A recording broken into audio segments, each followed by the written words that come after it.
Well, thanks for joining us here on Market Day Report. I'm Suzanne Alexander. Ohio Congressman Troy Balderson is a leading voice in energy policy. His Grid Power Act recently passed the House, and it is pending now in the Senate.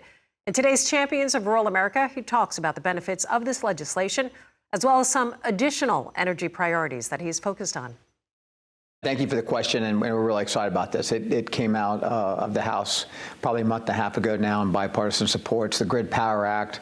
It's something that we introduced last Congress, kind of late, but just to get the conversation started.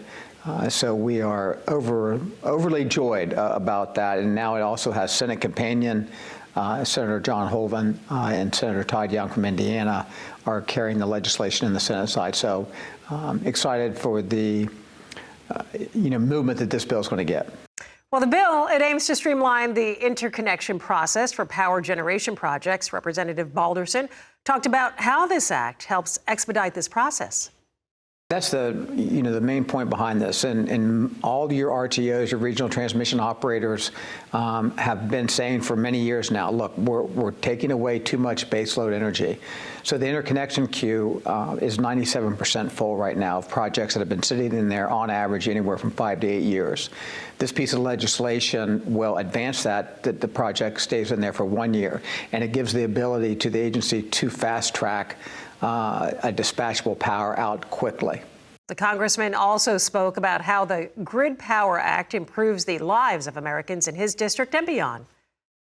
The more supply we have, the more that'll increase it, that it lowers our costs for energy. And right now our cost for energy has gone up in the last couple of years. So this is encouraging because we're going to get the power out there that we have available.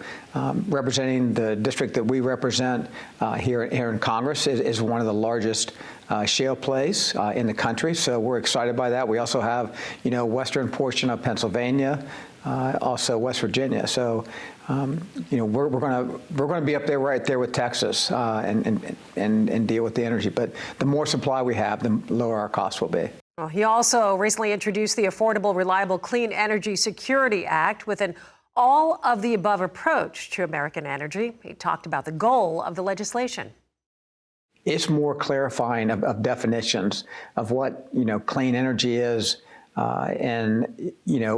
It talks about the baseload energies that we need. There's so many clean energies out there that does not get the credit that it once have. When you say clean energy, you think of wind, solar. Those are the two big ones that most people go with. But we have natural gas, we have geothermal, we have hydro. There's just so many other things out there that's clean energy that we want to get into the mix. Well, you also spoke with the congressman about his next priorities when the shutdown ends. It's more clarifying of definitions of what, clean energy is, It talks about the baseload energies that we need. There's so many clean energies out there that does not get the credit that it once have. When you say clean energy, you think of wind, solar. Those are the two big ones that most people go with. But we have natural gas, we have geothermal. We have hydro. There's just so many other things out there that's clean energy that we want to get into the mix. Well, we thank Congressman Balderson for taking the time to share his priorities. You want to be sure to tune in next Thursday for another edition of Champions of Rural America.